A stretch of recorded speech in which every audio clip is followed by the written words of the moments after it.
Bonjour et bienvenue à l'émission La Parole vivante. Cette émission où est-ce qu'on prend la Bible et on découvre qui est Dieu et quel est son plan extraordinaire qu'il a pour nous. Aujourd'hui, mon collaborateur, Martin Jalbert. Salut, Martin. Salut, Simon. Content d'être avec toi encore. Content que tu sois là.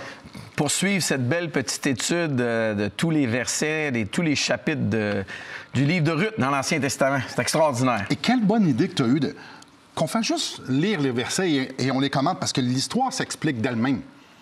Beaucoup. Et c'est beau.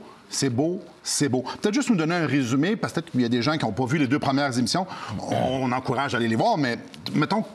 Si vous arrivez juste sur un chemin, le livre de Ruth, il commence au temps des juges, une époque sombre en Israël où ce que chacun faisait ce qui lui semblait bon et on ne suivait pas nécessairement et presque pas les commandements de l'Éternel.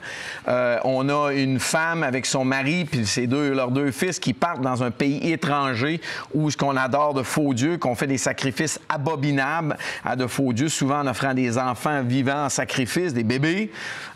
Puis là, ça va mal. Les trois hommes meurent, le mari et les deux fils. Et là, il reste cette jeune femme, cette maman-là, qui, avec ses deux belles-filles, elle revient au pays d'Israël avec sa belle-fille Ruth. Donc, Noémie et Ruth. Et là, Dieu a commencé, Simon, à se montrer miséricordieux, bien qu'elle n'avait rien fait de bon pour le mériter. Au chapitre 2, on l'a vu, comment que la grâce de Dieu s'est répandue sur Ruth, sur Noémie et sa famille. Et ça va continuer au chapitre 3 ici même. Alors oui, chapitre 3, on a vu Boaz, un homme qui est l'image de... Dieu se présente au travers Boaz pour qu'on comprenne un peu comment Dieu fonctionne. Et puis on le voit au chapitre 2, comme je l'ai redit encore et encore, c'est grâce sur grâce, c'est mur à mur, c'est juste ça. Puis au chapitre 3, on va voir des affaires bizarres. On va voir des affaires qu'on fait « Hein? » Surtout dans notre contexte nord-américain, 100%. Moderne, 2025. 100%. Et peut-être qu'il y en a qui vont être malaisés. Ah, ouais, je suis d'accord. C'est pas grave. Bon, non, on va bien avec. Écoute, ça fait quelques années que cette histoire-là s'est passée. Les coutumes... C'était différent. Il était différente. Donc, on est ici, chapitre 3, verset 1. Je commence à faire la lecture. Naomi, sa belle-mère, lui dit « Ma fille, je voudrais assurer ton repos afin que tu fusses heureuse. » Ah, ben... C'est bien. Ben oui. Ça commence bien. Puis, on doit souligner que Naomi n'a pas juste eu des bonnes idées. En fait, Naomi nous est présentée comme quelqu'un qui prenait pas vraiment des bonnes idées, des bonnes décisions. Fait que là, ici, elle nous dit qu'elle veut que Ruth soit heureuse. OK, super. Et maintenant, Boaz, avec les servantes duquel tu as été, n'est-il pas notre parent? Voici, il doit vanner cette nuit les orges qui sont dans l'air. Lève-toi, oins-toi, puis remets tes habits et descends à l'air. OK, t'as peu. Tu ne te feras pas connaître à lui jusqu'à ce qu'il ait achevé de manger et de boire. Et quand il ira se coucher, observe le lieu où il se couche. Ensuite, va, découvre ses pieds et couche-toi. Il te dira lui-même ce que tu as à faire. Elle lui répondit, « Je ferai tout ce que tu as à dire. » Puis elle continue même, le texte continue même, elle le fait. Elle descendit à l'air et fit tout ce qu'avait ordonné sa belle-mère. OK, il y a des choses qu'on doit mettre en évidence ici. Proches parents. On a parlé dans l'émission précédente. Un petit rappel et de mise. Oui, peut-être nous expliquer. Bien, comme Naomi, elle avait... C'était bien, son mari Élimélec avait eu 2 fils, donc son nom était assuré. Ouais. Mais là, les 2 fils, aucun descendant, donc son nom n'était pas assuré. Maintenant, dans la loi de Moïse, il y avait une provision pour ça. Ouais. Donc, un frère de son mari ou un proche parent de son mari devait marier la veuve ou les descendants, pour assurer le nom. Et le premier fils qu'ils auraient était pour conserver la lignée du défunt. Et c'est exactement c'est pour ça que Noémie, elle va dire à sa fille, à Ruth, que Boaz, n'est-il pas notre proche parent? Donc, lui, Dieu a fait provision que lui soit là pour la marier, pour faire en sorte que ça va garder le nom de son mari, Élimélec, puis les besoins seraient comblés. Oui. Donc, provision pour les veuves, pour les gens qui sont dans le besoin. Prendre soin du nom, mais aussi de pourvoir matériellement pour sa vie. Puis, comme elle a dit au verset 1, c'est bien, afin que tu sois heureuse. Mais moi, le gros problème que je vois, c'est qu'elle fait faire la job, le travail, par Ruth. Pourquoi c'est pas Noémie qui va voir Boaz qui fait son travail? C'est elle qui est supposée le faire. Bien, clairement, c'est sa parenté à elle. Ruth, c'est la Moabite, l'étrangère, un peu moins bien vue. En fait, pas bien vu du tout. une femme moabite ne devrait pas même être proche d'un homme comme Boaz, qui nous est présenté comme un homme droit, intègre. Comme on a dit, Dieu se présente au travers de Boaz. Donc, mais pourquoi tout ça? Ouais. Je suis d'accord. Naomi, mais... Encore des choix douteux. Puis même dans l'histoire, là, elle dit, bon, là, tu vas te pomponner, tu vas te mettre belle, tu vas te sentir beaux bon. habits de nuit. Ouais. Tu vas aller à une place où c'est les hommes qui vont. On va le voir plus tard dans le texte. C'est des hommes qui vont là. Puis là, tu vas aller faire quelque... Attends un peu, là. On est des adultes. On sait comment ça peut finir. Ben, il va te coucher à ses pieds de nuit. T'as peur, puis tout pomponné. Ouais. OK. Là, il faut comprendre une chose. C'est que si Boaz est qui on pense qu'il est, puis il réalise que la fille vient là pour coucher avec lui, ben Boaz va la mettre dehors. OK. C'est une possibilité. Très mauvais conseil ici. Ou si Boaz est un pécheur lui aussi, puis il couche avec Ruth, sans l'avoir marié. Sans l'avoir marié, ça marche pas. Le plan échoue. Fait que Naomi donne pas vraiment un bon conseil ici, mais pas du tout, mais pas du tout. Mais heureusement, Dieu est au-dessus des mauvais conseils. Et ça, pour moi, puis j'espère que les auditeurs vont pouvoir se voir, on peut faire des erreurs, on peut avoir des bonnes intentions parfois, mais Dieu est toujours au contrôle, est toujours au-dessus. Et c'est ce qui ressort tellement du livre de Ruth, que Dieu, malgré nos erreurs, il est toujours là, il est toujours en contrôle de l'histoire humaine. Et l'histoire de Ruth, c'est un petit livre qui nous démontre cette beauté-là face à Dieu. J'aime ça de rentrer dans le cœur de Dieu et de pouvoir voir comme « Ah! » Mais là, on ne l'a pas encore lu, l'histoire. On ne sait pas comment Boaz réagit et, sais-tu quoi? On va aller à la pause avant.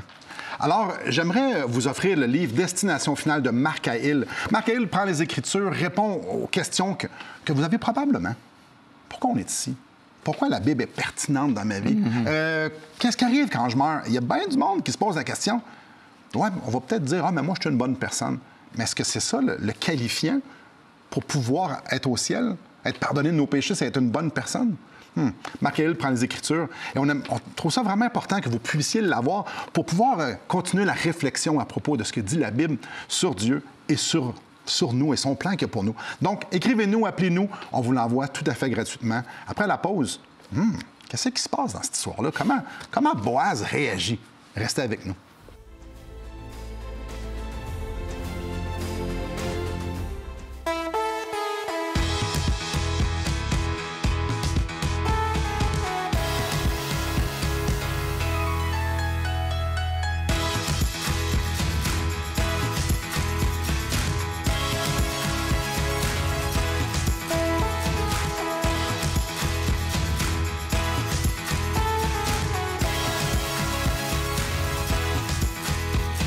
Pour en savoir plus, visitez radioespoir.ca.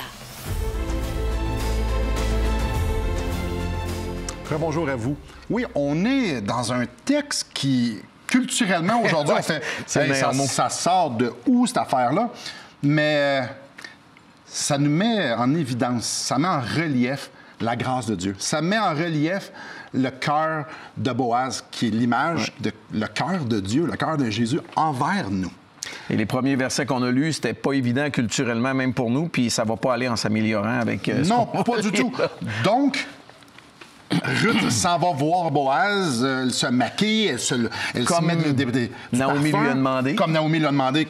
Et là, c'est comme, ben non, mais c'est pas un bon plan. Là. Il y a tellement de choses qui peuvent échouer. Mais voyons donc. Mais elle le fait. Voici ce qu'il faut que tu fasses, Ruth. Oui, belle maman. Ah donc, elle s'en va voir Ruth, s'en va voir Boaz. Et continue ça, mon cher. Boaz, bien là, il travaillait ce soir-là, mais c'était l'abondance, OK? Puis c'était un peu la fête. Boaz mangea et but, et son cœur était joyeux. Il alla se coucher à l'extrémité d'un tas de gerbes. Et c'est alors que Ruth vint, tout doucement, découvrit ses pieds et se coucha. Au milieu de la nuit, cet homme eut une frayeur. Il se pencha et voici une femme était couchée à ses pieds. Qu'est-ce qui est en train de se passer? Oui. Le gars, il se réveille, il fait comme hey, il y a quelque chose ici, là. Bien, premièrement, bon, il faisait la fête et c'était normal. Là. Souvent, on va peut-être voir ça d'un côté négatif, là. Puis dans notre société, on le voit souvent, il y a tellement d'abus avec l'alcool. Mais lui, il a mangé, il a bu, il était festif, mais sans abus, là. Ben, il y a une bonne conversation avec. Exact, par la suite. Chose certaine, il y a une fille qui est couchée à tes pieds. Boaz, lui, il n'y a pas de fille qui vient coucher à ses pieds dans l'air. Puis là, il fait assez noir parce que lui, il va demander quoi? C'est qui? Qui est là? Puis même la suite du texte va nous montrer qu'avant qu'on puisse, il fait tellement noir avant qu'on puisse se reconnaître. Donc, il ne sait pas qui est là. Bien, je vais le mentionner. À la fin du verset 14, ça nous dit qu'on ne sache pas qu'une femme est entrée dans l'air parce que c'est une place d'homme. Les femmes vont... Il n'y a rien de bon qui se passe là s'il y a une femme qui rentre là. Puis ça montre encore en évidence que le conseil de Naomi, c'était pas fort, c'était pas brillant. Naomi aurait dû aller voir Boaz 2 jours à la porte de la ville, faire les choses dans l'ordre. Mais non, elle va donner ça, mais Dieu est gracieux. Un peu comme on en parlait de Ordon pour Rahab la prostituée, que Dieu avait un plan pour démontrer sa grâce au travers d'elle.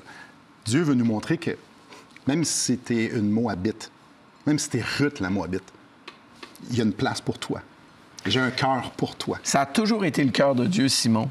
Ouais. Peu importe ta race, ton peuple, peu importe la couleur de ta peau. Qui tu es. Ce que tu as fait. Tous les êtres humains ont été créés à l'image de Dieu. Et Dieu a toujours eu un cœur pour toutes les nations. Il l'a montré à Abraham en disant, regarde, je te choisis, Abraham, pas que tu es meilleur qu'un autre. Non! Mais pour que tu témoignes de moi partout, à tous les peuples, à toutes les nations. Jésus va reprendre la même chose. Il va aller vers des gens qui ne sont pas le peuple de Dieu et il va envoyer ses disciples. Donc, ça a toujours été le cœur de Dieu que toutes les nations viennent vers lui et qu'il les bénisse. Donc, le fait que ça soit Ruth, puis c'est toujours dit Ruth la Moabite, oui. Ça souligne le fait que Dieu est gracieux envers ceux qui ne le méritent pas. Je te laisse continuer, mon cher. On était rendu au verset... j'ai perdu le verset 9, il se réveille. Oui, à tes pieds, vas-y. Qui es-tu? Elle répondit, je suis Ruth, ta servante. Étends ton aile sur ta servante, car tu as droit de rachat.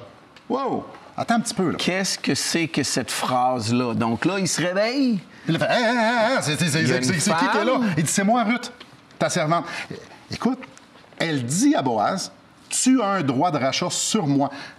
Grosso modo, étant ton aile sur ta servante, il est en train de lui dire, t'es supposé de me marier. Fais ta job. T'es supposé de me marier. Hey, Martin, qu'une femme ne demande pas un homme en mariage. On ne fait pas ça. Une jeune femme avec un monsieur quand même pas mal plus âgé, on ne fait pas ça. Une servante ne va pas voir son propriétaire, le propriétaire de où est-ce qu'elle travaille, ou peut-être même qu'elle est esclave, pour aller voir « marie-moi ». On ne fait pas ça. Une femme moabite qui est même pas servante ou ish servante. Elle le dit, je suis même pas une comme une de tes servantes au chapitre précédent. Qui va voir l'homme de la ville, l'homme qui est pour dire « marie-moi ». Là, toi, tu es supposé de me marier, marie-moi. Premièrement, Naomi aurait dû le faire, on l'a dit. Oui. Probablement aussi que Boaz aurait peut-être dû le voir. Peut-être. Avant ça, même. Mais là, elle fait cette demande-là. Et peut-être que des gens dans l'auditoire vont penser ça n'a pas d'allure ce qu'elle fait là. Mais au contraire, elle est en train de vouloir que la parole de Dieu, les commandements que Dieu avait pourvus s'accomplissent et elle l'encourage à faire ça. Lui, l'homme riche, l'homme important, elle, la moins que rien. Oui. Wow. Elle croit. Elle croit. Ça prend une foi incroyable. Elle croit que Boaz va manifester la miséricorde de Dieu. Et est-ce que c'est le cas? Mais oui. Au chapitre 2, verset 2, quand Naomi voit que toute la richesse de la grâce qui était manifestée, elle fait « Wow, Dieu miséricordieux! Ouais. » Mais Ruth, elle y va, elle a dit « Dieu va continuer de manifester sa miséricorde, sa grâce envers moi. » Elle fait quelque chose d'abracadabrant. Elle est audacieuse. Et au verset 10, on voit le résultat, Simon. Et Boaz dit, « Sois bénie de l'Éternel, ma fille. » Ce dernier trait, ce qu'elle vient de dire, qu'elle vient de faire, témoigne encore plus en ta faveur que le premier, car tu n'as pas recherché des jeunes gens, pauvres ou riches. Mais non! Elle est allée chercher la façon que Dieu avait pourvu pour elle, la façon de Dieu. Aïe, aïe! Elle n'a pas voulu aller vers les beaux jeunes hommes, qu'ils soient riches ou pauvres. Elle est allée vers cet homme-là qui était probablement pas mal plus vieux qu'elle. Elle a voulu faire selon le plan de Dieu. C'est extraordinaire. Dieu va être bon envers moi, Ouais. je vais y aller. Aïe, aïe. Moi, je pense que tu devrais c'est le temps. offrir ça. Mais oui. Oui, et chers amis, on s'amuse dans un sens beaucoup. On regarde la parole de Dieu dans l'Ancien Testament. On vous encourage à vous procurer l'Ancien Testament, la Bible en entier. C'est pas quelque chose qui coûte cher. La Librairie chrétienne de Québec, vous pouvez la faire venir directement chez vous, mais procurez-vous la Bible, lisez-la pour vous-même. Faites comme on fait, découvrez ces trésors-là, appropriez-les pour vous afin de les appliquer à votre vie. Vous allez voir que Dieu va vous bénir grandement en suivant ses commandements. Donc, après la pause, on va regarder comment tout ça finit. En fait, l'émission ne finira pas à la fin de l'histoire, mais on va voir le cœur de Dieu être manifesté, mais de tellement de belles façons. Restez avec nous. Depuis maintenant 15 ans, nous avons l'immense privilège d'annoncer la bonne nouvelle de Jésus-Christ. Par la grâce de Dieu, nous avons fait plus de 500 émissions, distribué gratuitement des milliers de livres et que dire des centaines de personnes qui ont répondu par la foi à l'appel de Jésus. Aujourd'hui, nous aimerions inviter ceux qui ont reçu cette bonne nouvelle à faire équipe avec nous. Aimeriez-vous avoir un impact dans la francophonie pour l'Évangile? Joignez notre équipe en participant financièrement à la production de l'émission et en nous permettant de continuer à offrir de la littérature gratuitement à ceux qui sont ouverts à l'Évangile. Contactez-nous. Il nous fera plaisir de vous partager comment vos prières et vos dons peuvent faire la différence.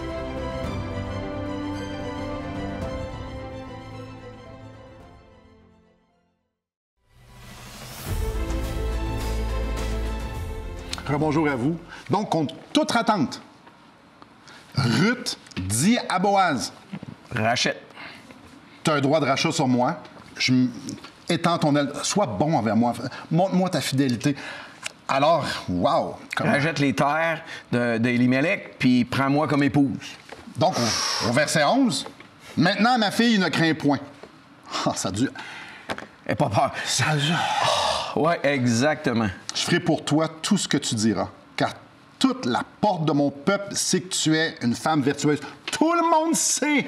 La réputation de Ruth était plus à faire. C'est la deuxième fois que Boaz nous donne un indice qu'elle avait tellement bien entendu parler de cette femme d'exception. Oui, Ruth était reconnue pour être une femme vertueuse. Ouais. Verset 12, il est bien vrai que j'ai le droit de rachat. Donc, c'est vrai qu'étant donné que je suis de la famille d'Elimelech... Je peux le faire. Oui, je peux le faire, mais il existe un autre plus proche que moi. C'est pas moi le premier. Alors, le droit de rachat, ça va à un autre. Passe ici la nuit. Et demain, s'il veut user envers toi du droit de rachat, à la bonne heure qu'il le fasse. Mais s'il ne lui plaît pas d'en user envers toi, j'en userai moi, l'Éternel est vivant. J'aime l'Éternel est vivant. Ouais. Parce que ça nous montre encore comment Boaz, c'était un homme intègre, un homme de Dieu qui voulait suivre les commandements, il voulait suivre la parole de Dieu. Si lui ne le fait pas, moi, je vais le faire. Je vais le faire. C'est important. Et tu es une femme vertueuse. Je veux pas... Je veux pas divulguer la fin, mais... Va pas trop vite. Ce qui est intéressant, c'est que, mettons, le lendemain, là, quand il va être le temps de passer le droit de rachat, oui, il faut que tu rachètes les terres, mais la façon qu'il va lui présenter, c'est moi, mais...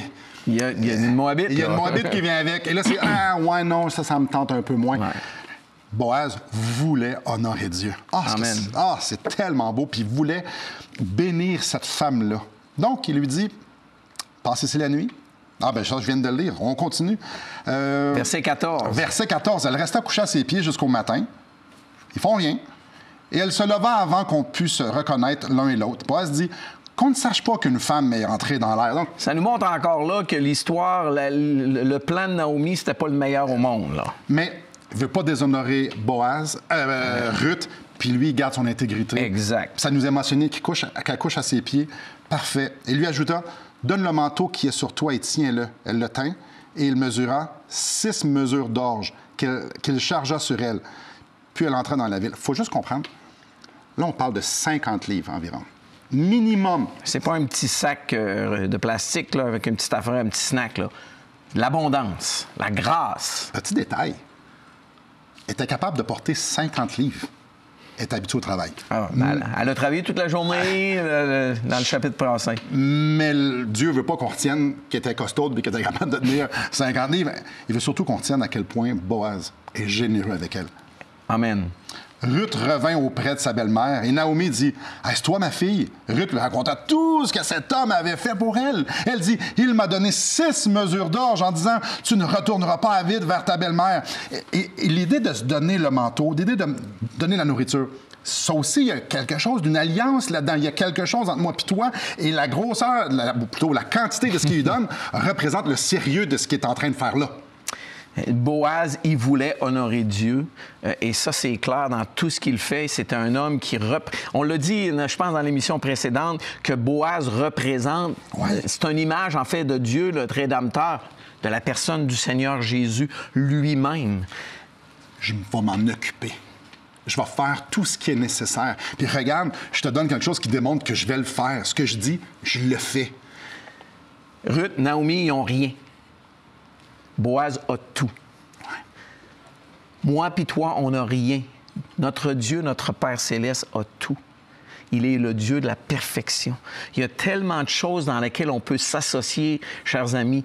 N'hésitez pas de vous tourner vers ce Dieu-là qui a tout pour chacun d'entre vous.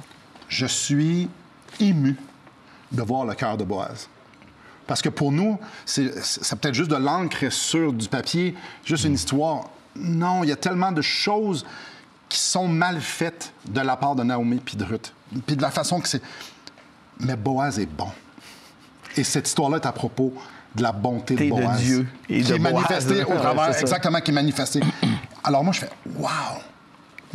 Je suis cette Moabite-là qui ne mérite rien. » En plein. C'est ce qu'il faut s'identifier à quelqu'un qui a tous les besoins du monde envers Dieu qui peut tout nous accorder.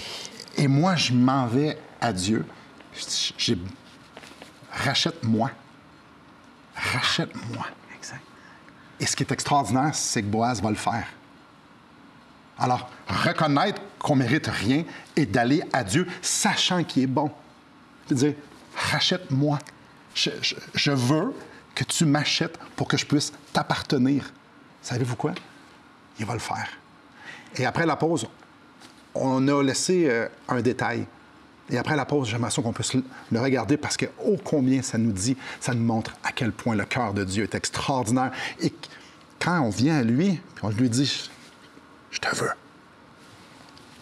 il nous accueille. Restez avec nous.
Bonjour à vous. Martin, Ruth va voir Boaz, sachant, croyant que Boaz était pour être bon avec elle. Même si la façon était peut-être pas la plus belle. C'était tout croche. Disons-le, c'était tout croche. C'était dangereux aussi. Elle ne s'est pas approchée de Boaz de la bonne façon. Mais elle l'a fait parce qu'elle croyait que Boaz était bon. Puis elle a dit, rachète-moi. T'es supposé de me racheter, bien, rachète-moi. Je veux être sous ton aile. Je veux ta protection. Je veux ta bonté. Je veux. Et il lui dit, ouais, je vais tout faire. C'est pas moi qui est en premier, mais je vais tout faire pour que tu sois bien. Et il faut mentionner le verset 18. C'est la conclusion du chapitre 3, mais qui est tellement belle. Donc, elle revient chez Naomi, sa belle-mère, puis Naomi dit « Sois tranquille, ma fille, jusqu'à ce que tu saches comment finira la chose, car cet homme ne se donnera point de repos qu'il n'ait terminé cette affaire aujourd'hui. » Probablement qu'elle est inquiète, après avoir raconté l'histoire ou de la façon que... Puis Naomi fait « Chut. » D'autres versions vont dire « Assis-toi, reste tranquille, reste là. » Il n'y a plus rien à faire. Non. Dans un sens, tout est fait, tout est accompli. Ce qui est intéressant, c'est qu'on a une jeune fille qui n'a pas beaucoup de mérite, qui est même moins qu'une servante, qui est une étrangère moabite, qui veut se placer sous la protection de cet homme-là. Et moi, je vois tellement le lien entre la race humaine et Dieu. Ouais. Et je ne sais pas si vous êtes là, chers auditeurs, mais vous pouvez faire comme Ruth dans un sens. Allez voir Dieu puis lui demander de vous placer sur son aile à lui. Je ne sais pas si vous êtes inquiet face à votre avenir, face à votre éternité. Moi, Simon, c'est quelque chose que j'avais peur. Ouais. J'avais peur de mourir, je ne savais pas où j'étais pour aller. Jusqu'à ce que je comprenne que Jésus avait tout accompli, que je devais simplement m'en venir et me placer sous l'aile de Dieu et lui demander de prendre soin de moi. Et depuis ce temps-là, je ne peux pas dire que je suis parfait parce que je ne le suis point, mais je suis en paix, je suis tranquille. Ouais. Non pas parce que tu es bon, parce qu'il y a quelqu'un de bon qui a manifesté sa bonté envers toi. Comme dans l'histoire de Ruth. Et il s'appelle Jésus. Jésus a dit, moi, je vais prendre tes péchés. Puis je vais subir, je vais affronter la colère de Dieu à ta place. Et c'est ça la croix. La croix, c'est Dieu qui manifeste sa bonté à la croix et sa justice en même temps. Il est bon pour moi et il est juste pour moi. Donc, mes péchés reçoivent la juste rétribution et sa bonté est manifestée alors que moi, il y a quelqu'un d'autre qui porte la conséquence de mes péchés. Jésus, sur la croix, c'est écrit, tout est accompli. Il a accompli la loi à la perfection. Tout ce qui était nécessaire pour que moi, je puisse être réconcilié avec Dieu a été accompli. Et tout ce qu'il nous demande, c'est crois. Crois que ce que j'ai fait, c'était suffisant. Un peu comme Naomi. Calme-toi, reste assis, sois tranquille et crois que Boaz va faire exactement ce qu'il a dit qu'il ferait, c'est-à-dire te sauver. Viens te placer sous l'aile de Dieu, protectrice qui couvre toutes nos fautes. Et Dieu nous dit, quiconque invoquera le nom du Seigneur sera sauvé. Il nous le dit. Si on vient à lui par la foi, en lui demandant de nous racheter, en reconnaissant que Christ, c'est la bonté de Dieu manifestée, Christ à la croix, alors il va nous sauver. On peut y faire confiance. Tout ce qu'on a besoin de faire, c'est de l'invoquer et de dire, prends ma vie, je reconnais que je suis pécheur, j'ai besoin d'un sauveur et c'est toi. Merci beaucoup, Martin. Merci, Simon. Merci à vous. Je vous en supplie, soyez réconciliés avec Dieu. Que le Seigneur vous bénisse.